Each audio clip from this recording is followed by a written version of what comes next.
coordination. My family has been involved with the YMCA since we moved here in 1963. We joined the Y. They started sending me out of the house into YMCA programs. And then in 1972, my mother claims that she was the first woman to serve on the board of directors. I've had people claim later that they were serving her. But in any event, it is with great pleasure. I'm going to let Paul and Stacy introduce themselves. I've asked them to give a brief background of who they are and how they got here, and then talk about the very important work that the Lafayette YMCA does in the greater Lafayette community.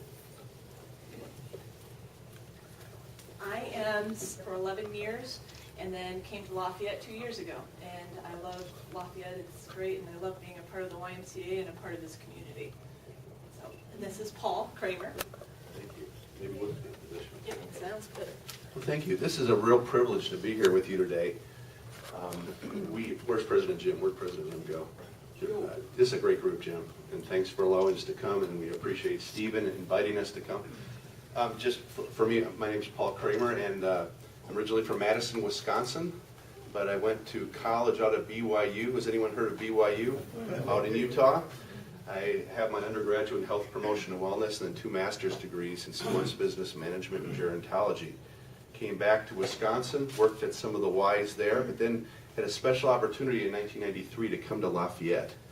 And we loved it so much and had a great time. I went down to Cincinnati for a little bit, worked there, but then we came back. And this is where we're going to stay, and this is our home. I have 5 kids and I have 2 grandkids. And actually, I have my daughter graduated from Purdue, and I have 3 kids in college right now at BYU, and my wife's in college taking online courses. So we have 4 going to college right now. So it's kind of fun. But again, President Jim, it's a privilege to be here. And it's a privilege to see where your efforts and your service go, and where your funds, but more importantly, where your hearts go. And we do love Stephen. Stephen's family is very special to us. Eleanor did come in 1972, and she also started our annual support campaign. And I'm going to talk about that a little bit, but she was the chief leader, and she was on our board of trustees for many years with Gary Henriott and Mike Stapleton. And so we appreciate her. But if I could a lot of you are educators, and you've been in the field and think, I'm going to give you a quiz, okay? 5-question quiz. You like quizzes? Okay. Everyone's a winner. In the Y, everyone's a winner, so everyone's a winner. But there's a special prize after every question. Okay, there's only 5 questions. And they're these beautiful YMCA sweatshirts. We have 5. Okay, so if you want to go styling around town, this is the way to do it, okay? First of all, let me ask you, how many of you are currently YMCA members? Back behind you. Oh, right there, yeah. How many have been YMCA members? Keep your hands up. Okay, keep your hand. How many have kids or families that have been in the YMCA? Okay. How many have friends who've been in the YMCA? How many know where the YMCA is? Okay, see, it's 100%. We're okay. We're going to move forward. We're going to talk just a little bit about the Y through this quiz, and then we'll talk a little bit about what we're doing and where we're going, and we want to leave some... Yeah, so here's the first question, okay? The YMCA movement was founded in 1844 by George Williams in... Tokyo. Okay, Stacy from the Stacy Loads accounting firm, help me see who's. Raise your hand here. Okay, ma'am. B is correct.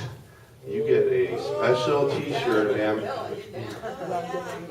Yeah, London, England, in 1844. And we came in early, just a little earlier, and we're talking to President. There are so many similarities between Kiwanis and the YMCA with your global initiatives that you have. And we're in 118 countries around the world. And can I just tell just one real quick story? I was in Chicago with Ken Gladish. You know Ken? Remember Ken? We were talking about Ken Gladish.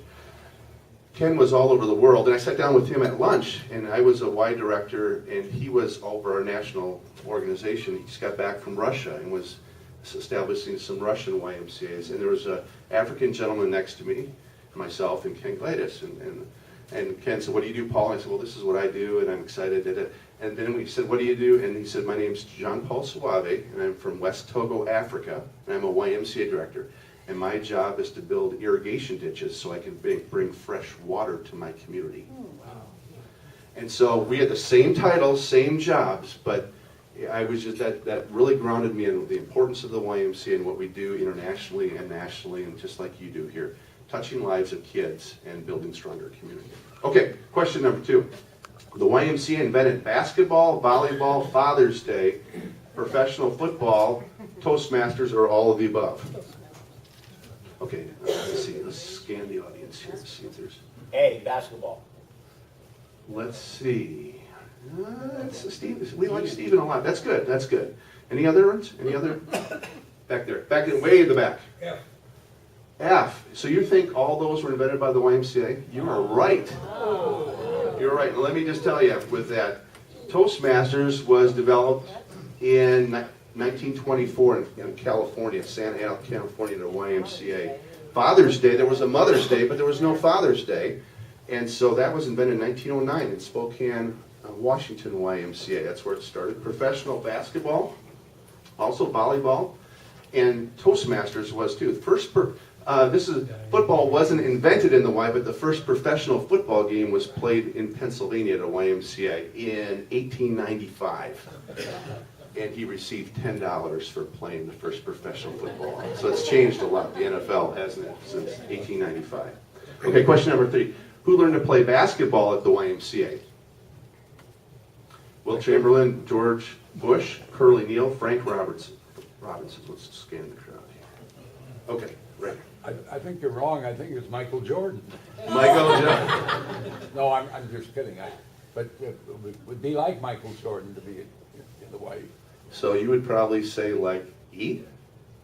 I can't see what he is. He is all of the above. That sounds good. That's, Stacy, it's E. Nice. Nice. All those gentlemen and many people did learn how to play basketball at the YMCA.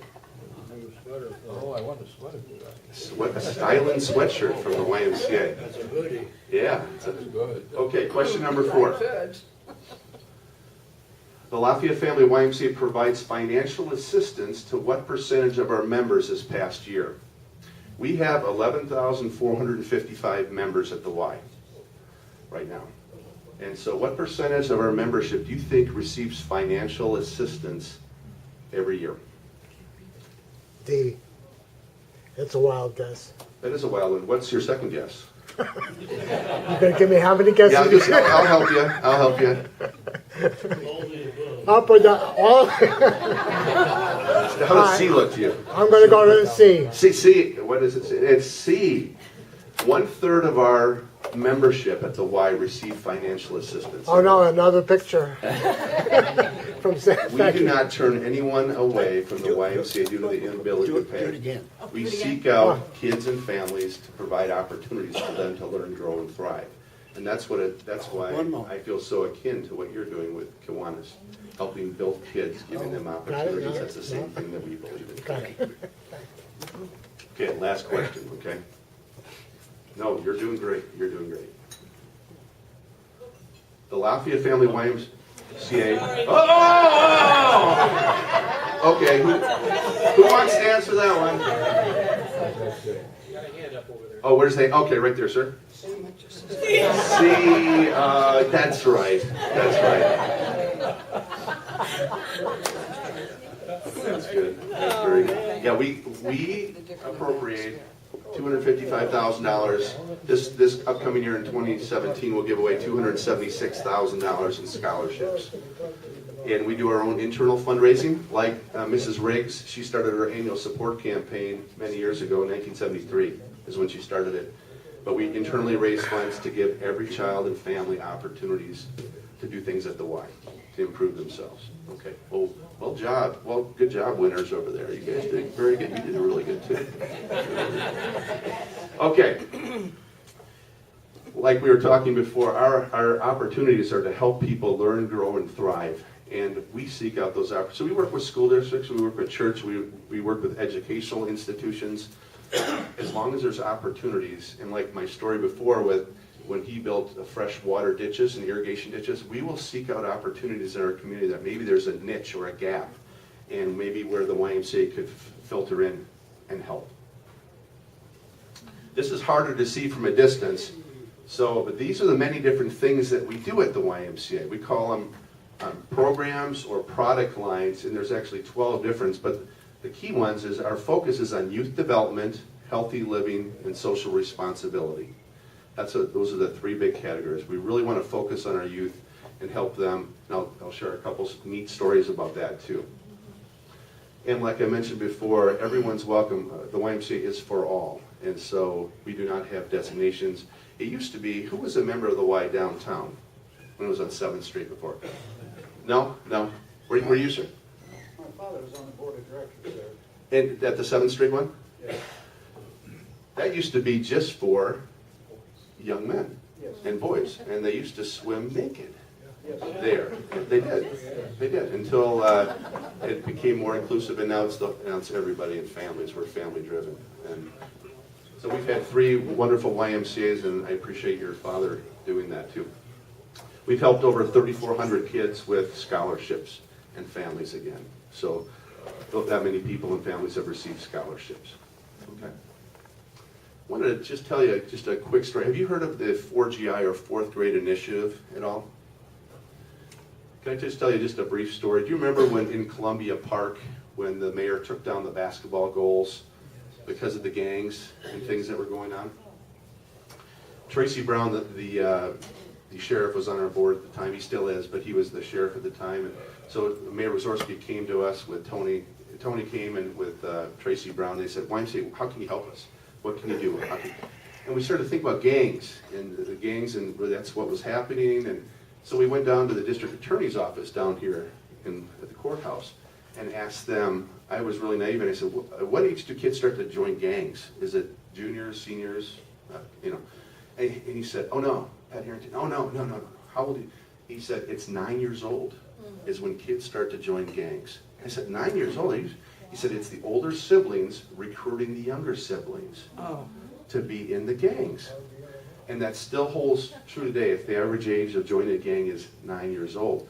So what we did then, we thought, okay, how can we help these 9? So we set up a program to give every 4th grader in the greater Lafayette area a YMCA membership.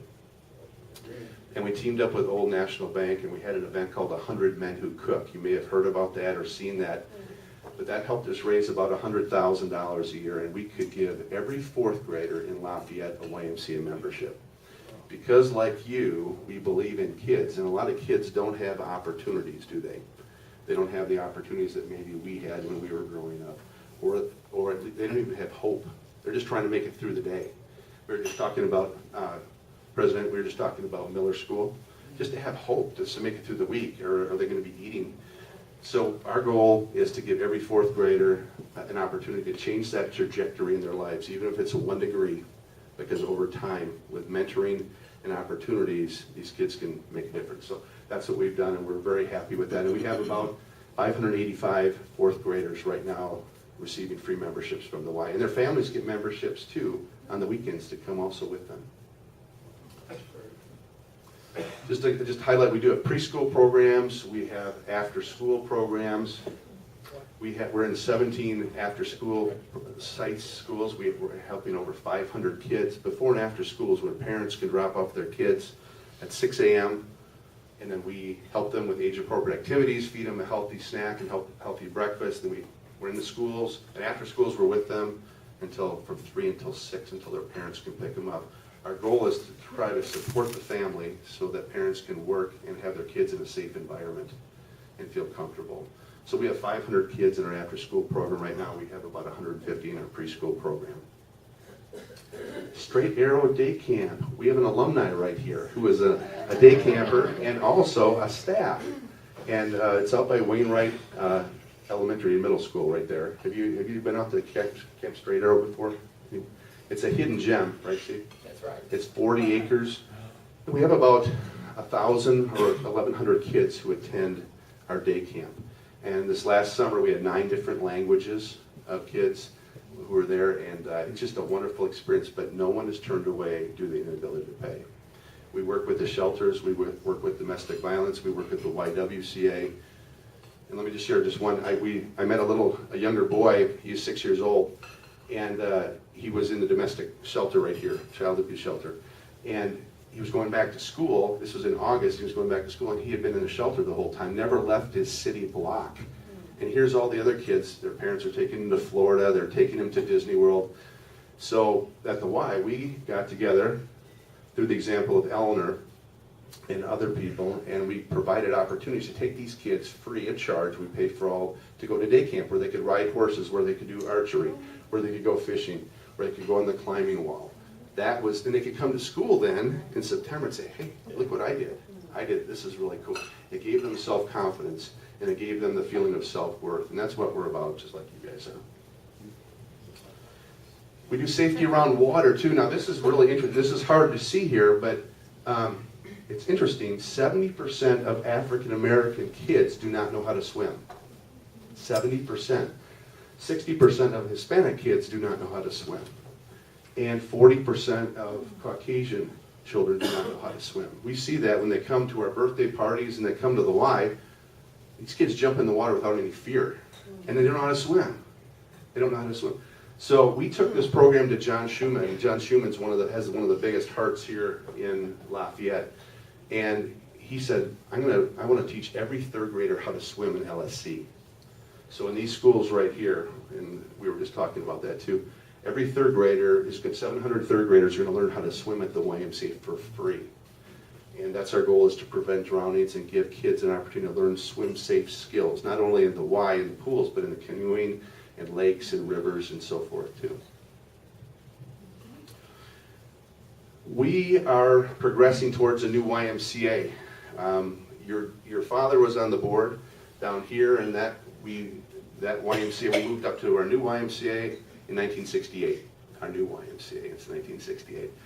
And our Y has been loved to death. It's been a wonderful experience, but we're looking for a new home, and we're going to be moving over to the Ivy Tech property where those trailer parks were. Have you seen those trailers?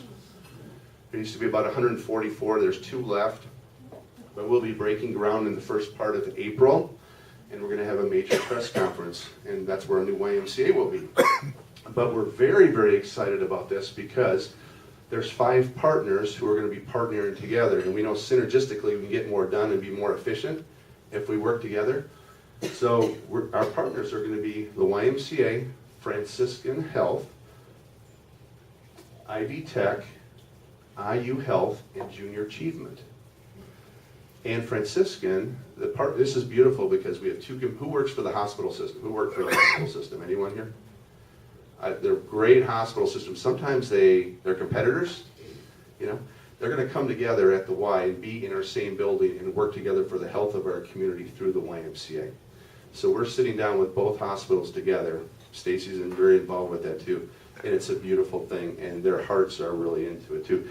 We're going to build a 20,000 square foot hospital wing onto our Y.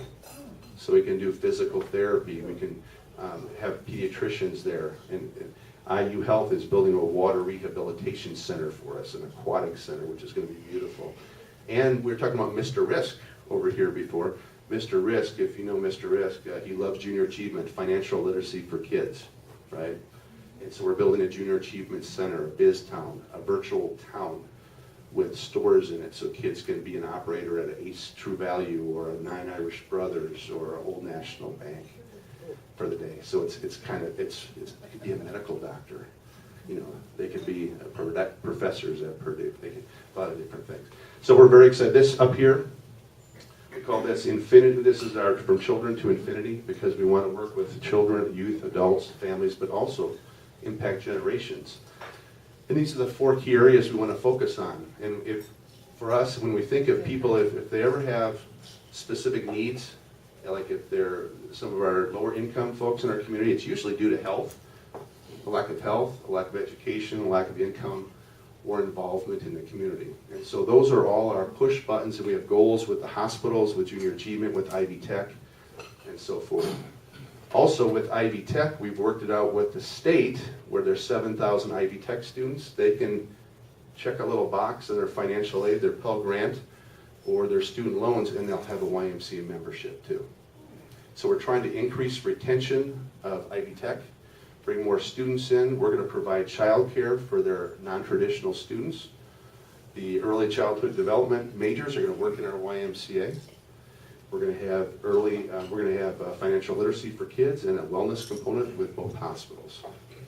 So we're anticipating, we have 11,000 members now, we're anticipating about 28,000 members with our new Y. So that's it in a nutshell. How am I doing, President? Am I doing okay? Steve's the boss. Steve, am I doing? Can I have ask a any question? questions? Yeah. Yeah, any questions, please? In connection with your therapy unit that you talked about, how many patients will that generally handle? You know, Franciscan is building a hospital wing onto our Y. And on the upper level, they'll have all their rehab physicians and doctors, and they're going to utilize our YMCA equipment to perform the physical therapy. And then they will graduate into the YMCA atmosphere upon completion. So it all depends on how many people come through. But that's for a physical part. Then there's also an aquatics component where we're going to have a very large indoor pool, but with indoor water vortexes. It's going to be 2 different pools, different temperatures, a lot of physical therapy, aquatic exercises, arthritis classes, and so forth too. Paul, you're breaking ground in April. What's the projected completion date? It's going to be September 2018 is what we're projecting right now. So about 3 months from now, we'll break ground, and then 17 months later, we'll open up. Some people have asked us, what about your Y right now? And the county is interested in our YMCA right now. So we're talking with them, and they're very good neighbors to us right now. Yes, sir. Is the new location going to make access an issue for young people? For kids Yeah. getting there, you know what? We have we did a traffic survey and traffic study, and you know what's funny? Because I have 5 kids, and I always found my kids made it out to the mall, whether I drove them or not. You know, they got out there. I'm not sure how they got out there, but there's a lot of kids. So, but there's bus lines, bike lines, and we're also going to have transportation from Jeff High School and other areas too. It's about 1.7 miles away from where we're currently at. Yes, sir. I believe C in the acronym is Christian. What Yeah. is your relation? Do you have any emphasis on Christianity? Absolutely, we Any do. restrictions? No restrictions, but we do have a chapel we're building into our new YMCA. And it's the Young Men's Christian Association, so our goal is to put Christian principles into practice through programs that provide healthy spirit, mind, and body for all. So we do have Bible study classes. We try to espouse Christian values in all that we do and be role models that way. And just going to give you one example, with Ken Gladish, a number of years ago, we took all the attributes of Jesus Christ, and there's so many characteristics and attributes of his life. We narrowed it down to 4 that were pretty general that we could apply: honesty, respect, responsibility, and caring. And we try to do that in everything that we do, but also through our scholarship program about providing opportunities for everybody. Nobody's turned away from the YMCA due to the inability to pay. So we're trying to provide opportunities in a caring Christian atmosphere. Yes. Well, I would just like to say thank you for your scholarships that you have provided to our kids at the group home. So our kids have been able to come out and learn to swim, and our staff can bring them, whenever the pool's open. So thank you very much. You really are a Thank community you. partner. Yeah, that's a perfect example in others of how we want to work together, right, for the betterment of the kids and families. Any other questions?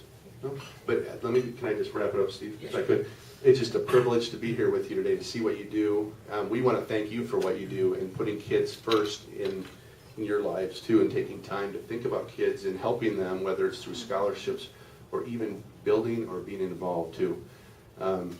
Every kid, I believe right now, we believe at the Y, Stacy and I believe, that it used to be when I was in high school, you'd say, hey, there's an at-risk kid. Now we're all at risk. You can see anything can change right away, and what kids are experiencing today is much different than what we experienced. And they need role models, they need positive influences, they need opportunities. And that's what the Y and other great organizations want to provide them. But we want to thank you for what you do in helping us to make this possible too. So thank you very much. Thanks for your time.